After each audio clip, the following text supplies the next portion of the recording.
അള്ളാഹുവിൻ്റെ റസൂൽ സല്ലല്ലാഹു അലൈഹി വസല്ലമ തങ്ങളുടെ സ്വഹാബകളെക്കുറിച്ചാണ് നമ്മൾ പറഞ്ഞു വന്നത്. വിശ്വാസിയായി അള്ളാഹുവിൻ്റെ റസൂൽ സല്ലല്ലാഹു അലൈഹി വസല്ലമ തങ്ങളെ കണ്ടുമുട്ടാനും ഇസ്ലാമിലായി മരണപ്പെടാനും അവസരം ലഭിച്ചവരാണ് സ്വഹാബാക്കൾ.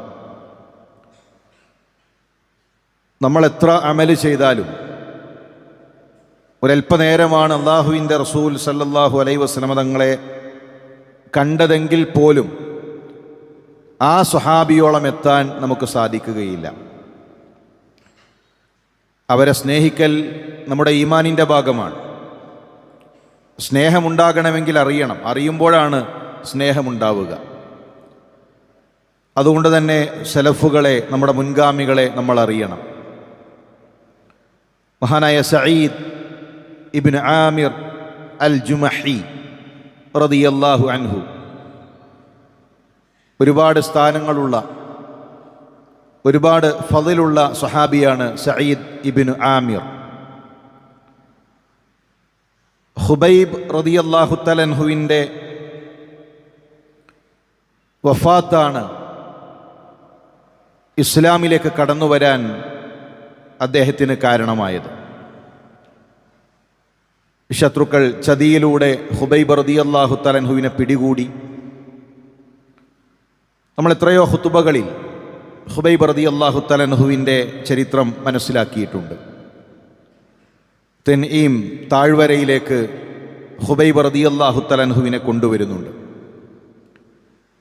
വലിയൊരാൾക്കൂട്ടം അവിടെ തടിച്ചുകൂടിയിട്ടുണ്ട്.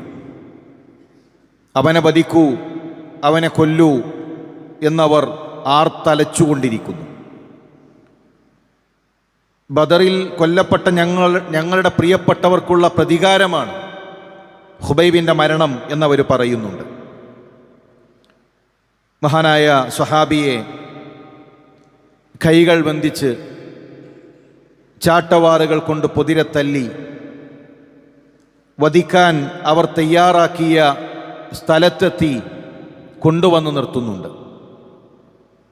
അദ്ദേഹം അബൂ സുഫിയാൻ അടക്കമുള്ള മുശ്രിക്കീങ്ങളുടെ നേതാക്കന്മാരോട് ചോദിക്കുന്നു, എനിക്ക് 2 റക്അത്ത് നമസ്കരിക്കാൻ നിങ്ങൾ അനുവാദം നൽകുമോ? ആൾക്കൂട്ടത്തിൽ നിന്ന് സഈദ് ഇബ്നു ആമിർ ഈ രംഗം നോക്കിക്കാണുകയാണ്.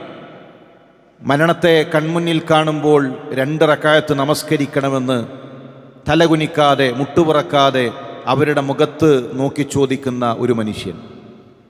അവരനുവാദം നൽകി. ഫതറഖൂഹു ഫറകഅ റകഅതൈൻ. അവർ നമസ്കാരത്തിന് അനുവാദം നൽകി. ഖുബൈബ് റളിയല്ലാഹു തആല അൻഹു 2 റക്അത്ത് നമസ്കരിക്കുന്നു. ആ നമസ്കാരം വേഗത്തിലാണ്.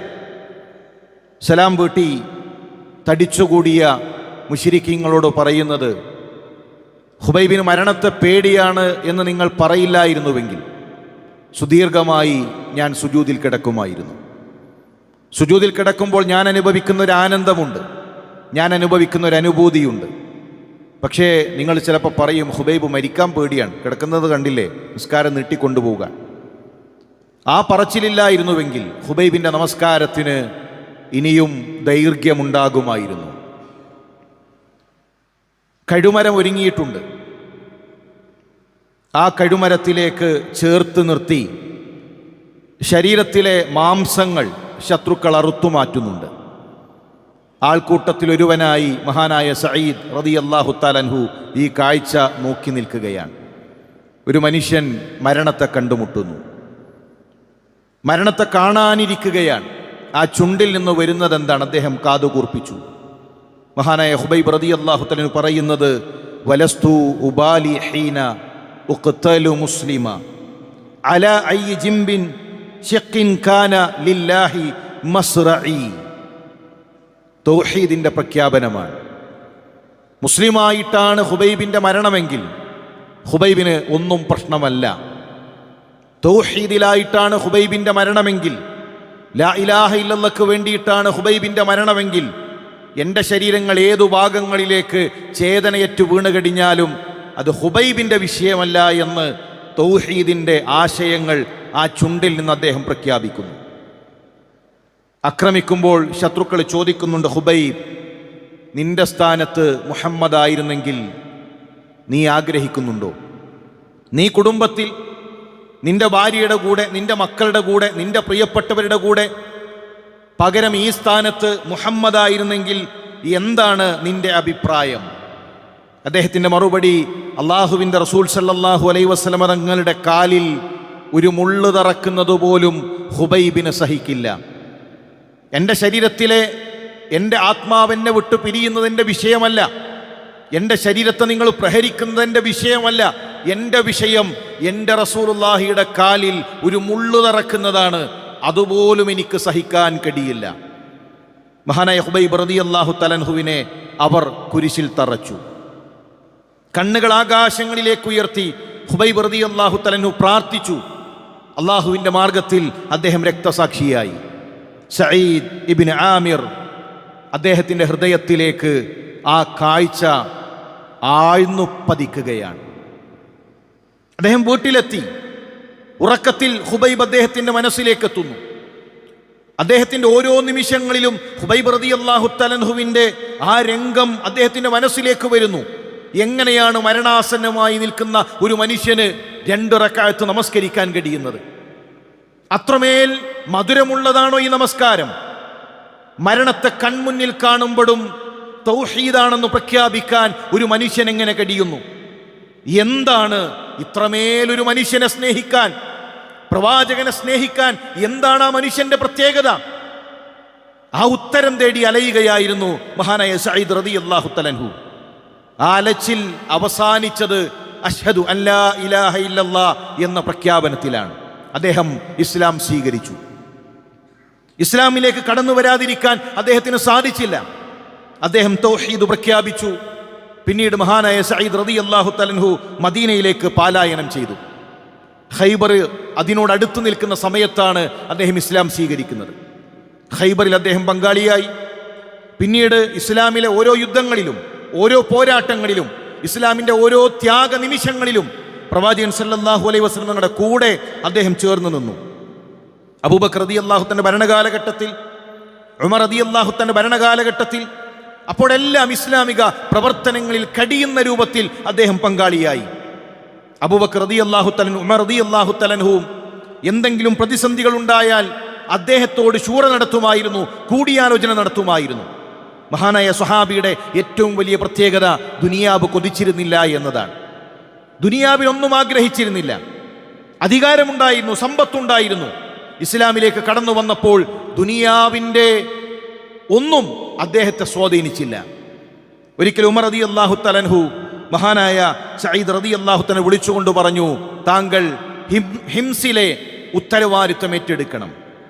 താങ്കൾ അവിടെയുള്ള ഭരണാധികാരം, അവിടെയുള്ള ഉത്തരവാദിത്വം നിങ്ങളെ ഞാൻ ഏൽപ്പിക്കുകയാണ്.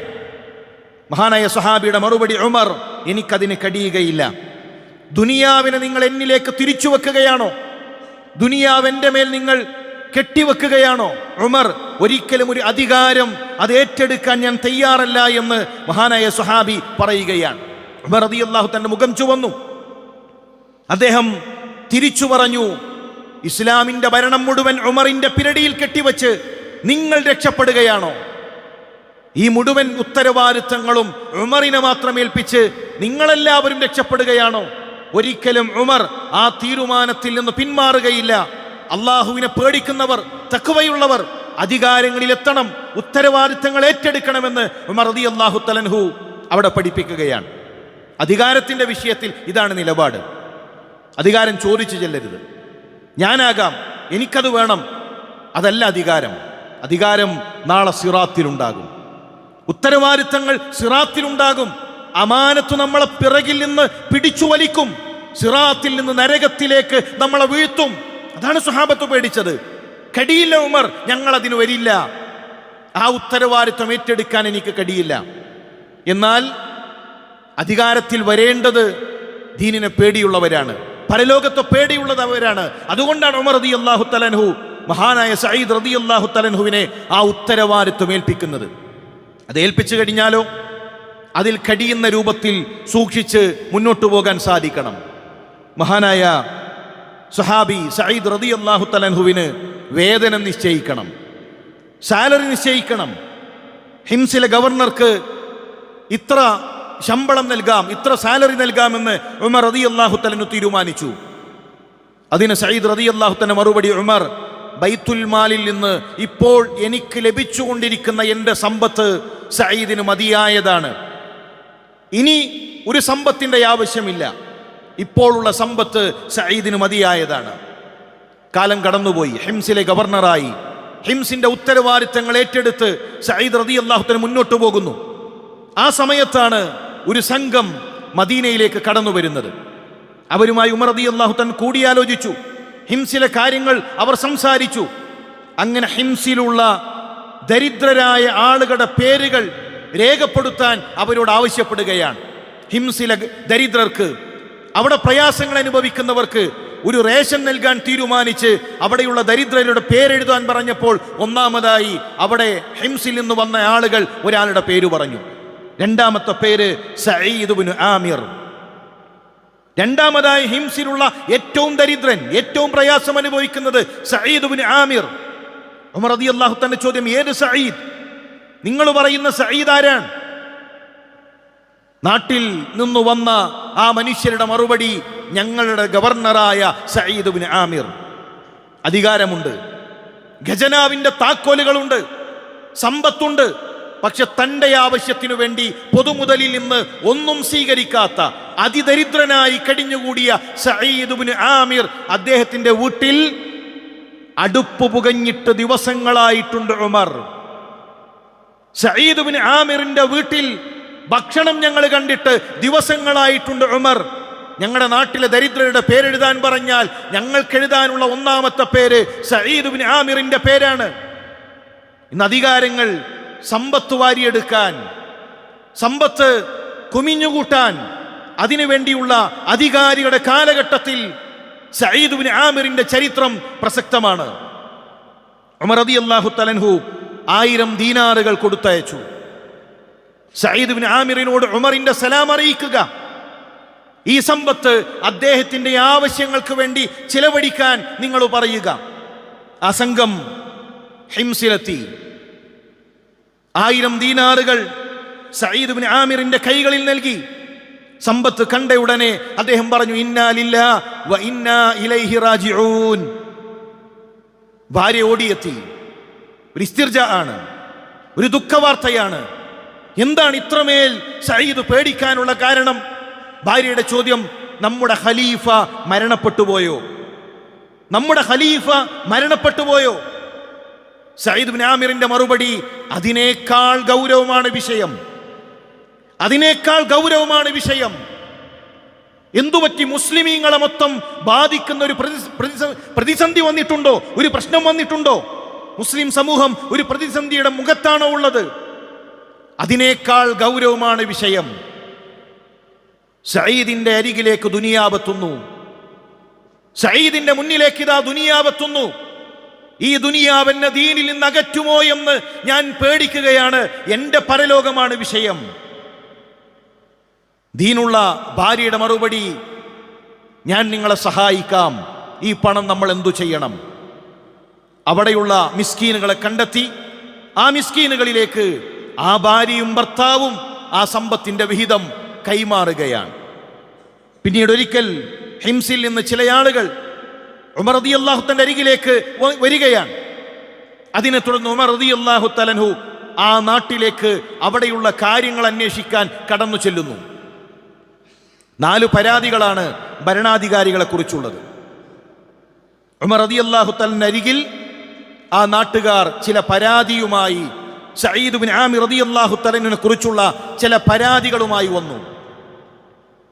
ഉമർ റളിയല്ലാഹു തആല അറിയാം ആരാണ് സഈദ്.